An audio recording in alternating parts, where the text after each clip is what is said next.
Opa. Vamos a cambiar de tema. Estamos en contacto con el doctor Claudio Lovera. Buenas tardes, doctor. ¿Cómo estás? Muy buenas tardes, saludos a ustedes y a la audiencia. Doctor, te estamos molestando por esta resolución que acaba de salir, ¿verdad? Sí, O salió recién minutos, Sí, ni hace una con hora. relación a Óscar González Chávez. Sí, efectivamente. Doctor, ¿podés Eh, darnos luz, por favor? Porque la resolución es un poco ambigua, no se entiende también, o nosotros no entendemos muy bien. bueno, la parte resolutiva establece lo siguiente. Por un lado, confirma la condena por el hecho punible de enriquecimiento ilícito. Hay que recordar de que el objeto del proceso estuvo constituido por tres hechos punibles: enriquecimiento, declaración falsa y lavado de dinero. Ujú. Pero además el tribunal, pero en este caso la Corte Suprema de Justicia, anuló las condenas por declaración falsa, lavado de dinero y también anuló la pena de 8 años y Sí. dispuso el reenvío a un nuevo juicio oral por estas dos figuras y donde tendrá que realizarse una nueva medición de la pena. Ujú. doctor, En conclusión, ese es el sentido del fallo. estaba mirando, no sé si ya tuviste la oportunidad de leer un poco la fundamentación, porque un poco extenso también el fallo. Le di un primer vistazo, pero muy rápido, sigo todavía con actividades.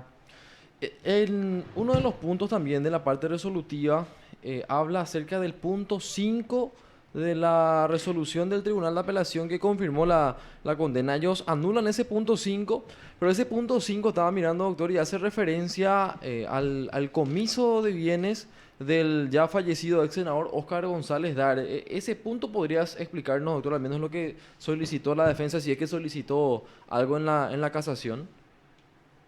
Lo que ocurre es que en la casación se hicieron planteamientos también que están relacionados con, en su oportunidad, el Tribunal de Sentencia. Luego de dictada la sentencia, tenemos que recordar que en juicio oral, primero se dicta la sentencia, se explica oralmente, pero ese es el momento en el cual se dicta la parte resolutiva. Y luego el tribunal de sentencia, cuando emite por escrito la misma, Ujú. hizo un agregado ampliando el comiso en el sentido de estableciendo una obligación de pago Sí. en caso de que el resultante de las cuentas no alcance el monto que estableció. Ese agregado que hizo el tribunal de sentencia viola el Código Procesal Penal porque la parte resolutiva ya fue dictada el día en que culminó el juicio. Entonces, en este caso en particular, la Corte Suprema hizo lugar a este aspecto y esta es la porción del comiso que fue alcanzado.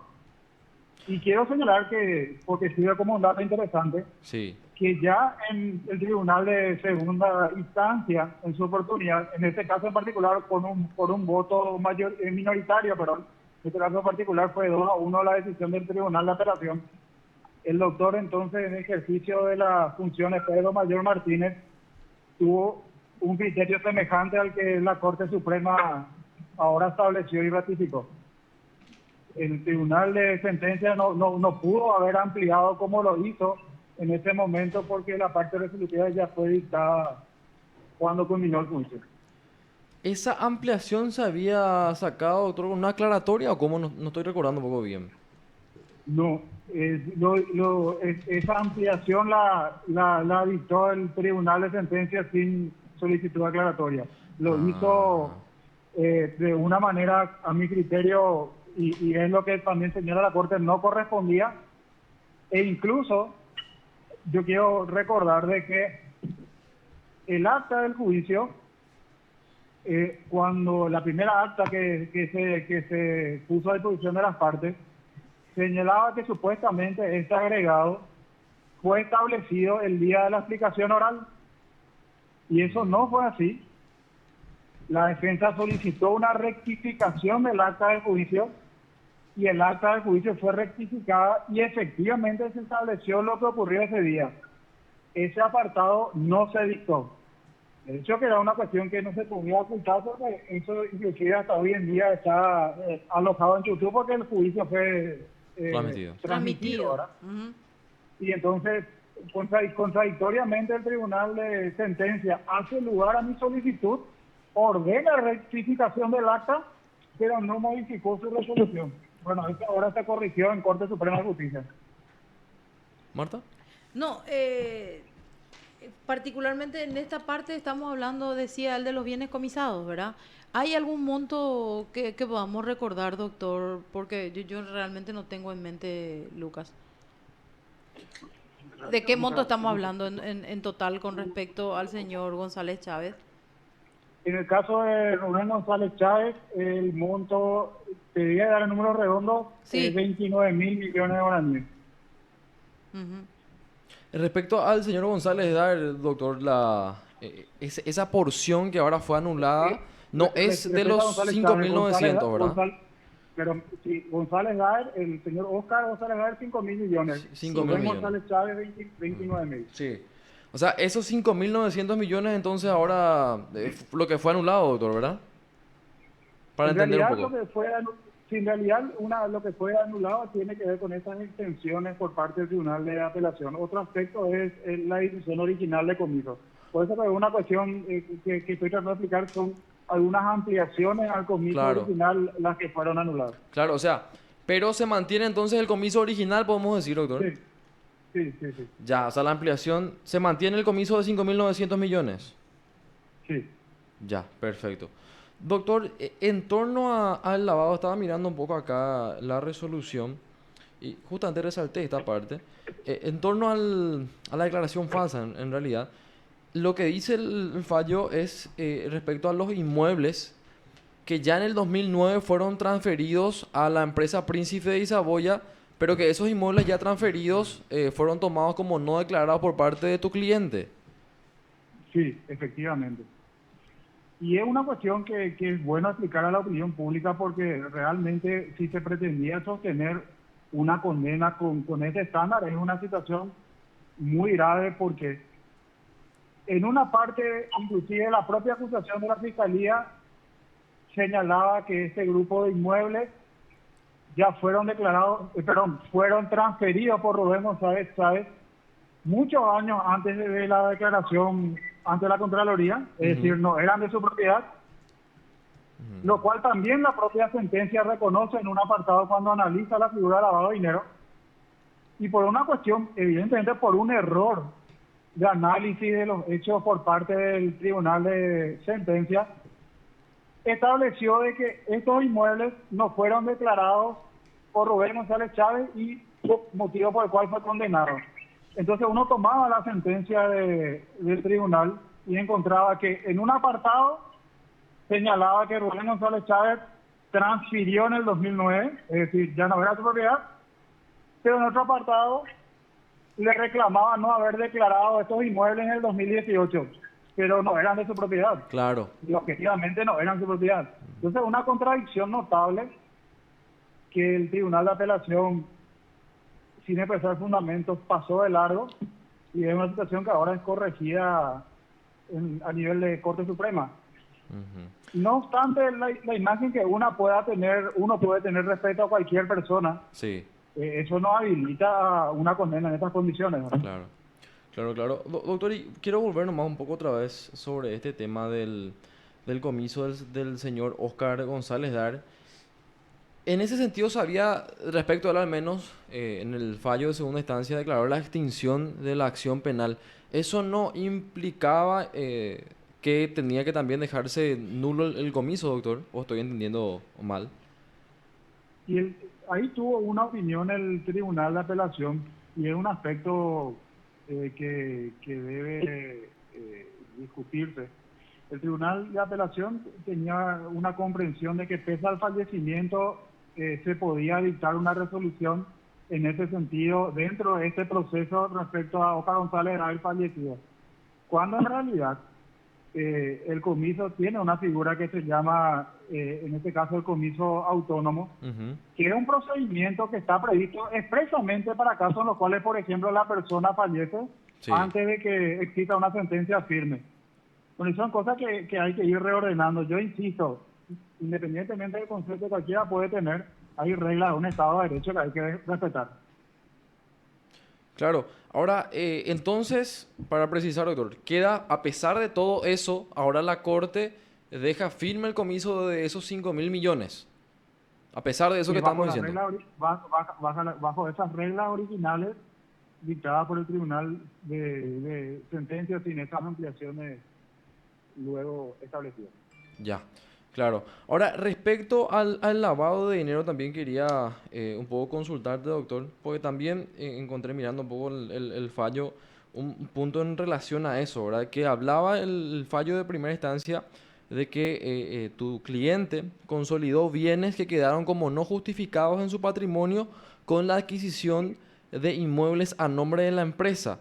Y habla de que esa fundamentación no se corresponde, lo que entiendo yo al menos de esta lectura rápida de este apartado del fallo, es que no se pudo determinar, digamos, el dinero lavado o lo que se lavó como producto del enriquecimiento ilícito.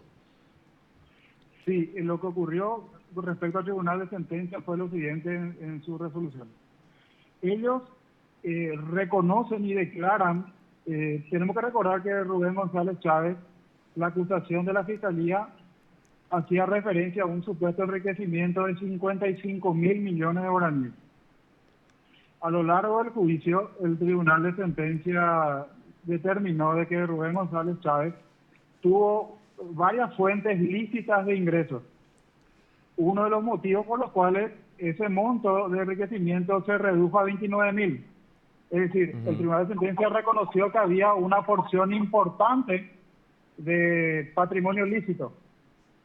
Inclusive concluyó que, por ejemplo, varios certificados, en realidad todos los certificados de depósito de ahorro, tenían origen lícito.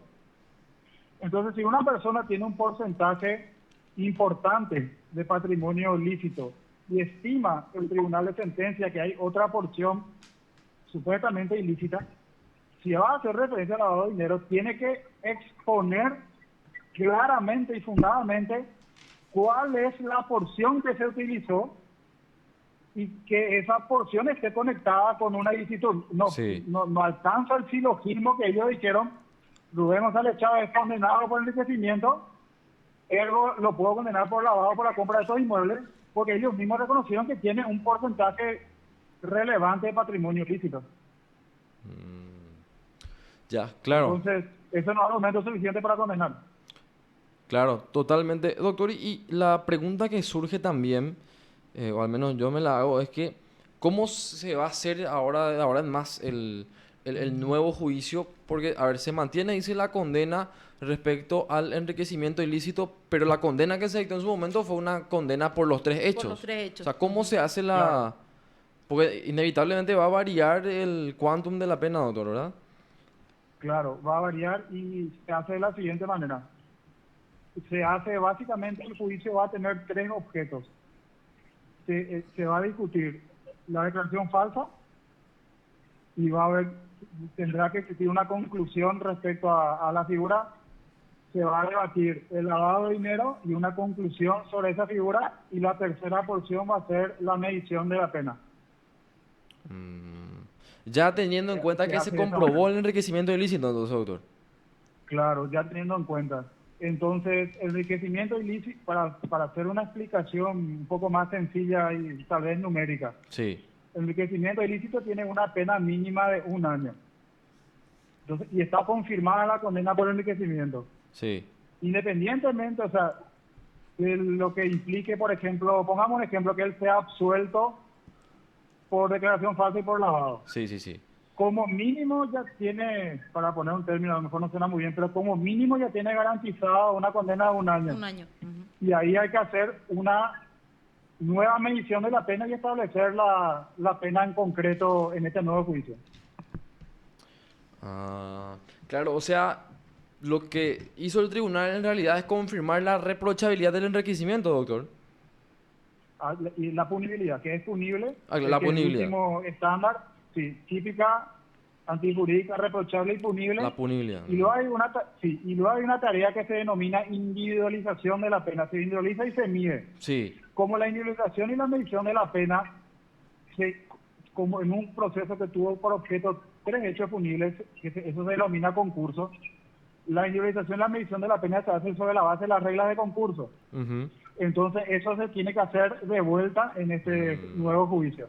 ya. Ahora sí queda un poco más. Porque en el sistema paraguayo no se establece una pena por enriquecimiento, en el juicio en concreto, una pena por lavado y una pena por declaración falsa y luego se unen, sino se hace una medición de la pena dentro de las reglas de concurso. Claro. Claro, ahora el proceso en sí, doctor, ¿cómo sería? A ver, ahora me imagino un plazo para presentar una aclaratoria tal vez, ya sea por la defensa o por la parte de la fiscalía. Después esto va directamente a un tribunal de apelación, después va al tribunal de sentencia, o cómo, doctor. Pues, entiendo que se va a hacer un sorteo para un nuevo tribunal de sentencia, ¿verdad? Sí, el trámite administrativo es, en este caso la Corte devuelve al Tribunal de Apelación, el Tribunal de Apelación devuelve al Tribunal de Sentencia, el Tribunal de Sentencia en su oportunidad integrado como fue anulada su resolución, Sí. tiene que reenviar para que sea asignado a otro. Ya, perfecto. Bueno, entonces queda aguardar el nuevo tribunal y a partir de ahí ya el juicio, ¿verdad, doctor? Así mismo, el nuevo tribunal y la fecha. A ver, el comiso sí quedó firme respecto a tu cliente, leí en cierta parte del fallo, doctor. Eso es así, ¿verdad? Sí, el comiso también fue confirmado, insisto, sin esa extensión que dispuso el Tribunal de Sentencia anteriormente. Ya, perfecto. Ahora bien, Pero sí quedó firme. Sí. sí. Ahora, bueno, se me fue la pregunta, che. Bueno, queda entonces esperar, doctor. Ah, ahí ya volvió la consulta que quería hacer. Estoy un poco, pasa que es un poco complejo y es interesante a la vez, ¿verdad? Es complejo, pero Respecto a la sanción de prohibición de ejercer cargos públicos, ¿cómo quedó eso, doctor? En ese caso en particular, la misma está confirmada. está confirmada, está más abajo, Lucas. Ya, ok. Se confirma. Sí. ¿Y cómo sería ya? ¿Se hace práctico eso, doctor? ¿O una vez que quede firme en su totalidad el caso recién se va a ejecutar? Porque tu cliente actualmente es concejal de Luque. Mi cliente actualmente es concejal. En este caso en particular, lo que sí te pediría es poder leer el resto de los argumentos de la sentencia para poder comunicarte una postura sobre eso. Perfecto. Bueno, doctor Claudio Lovera, muchísimas gracias por el tiempo y por las explicaciones. Muy amable como siempre. No, por favor, gracias a usted y saludos. Usted está escuchando PDS.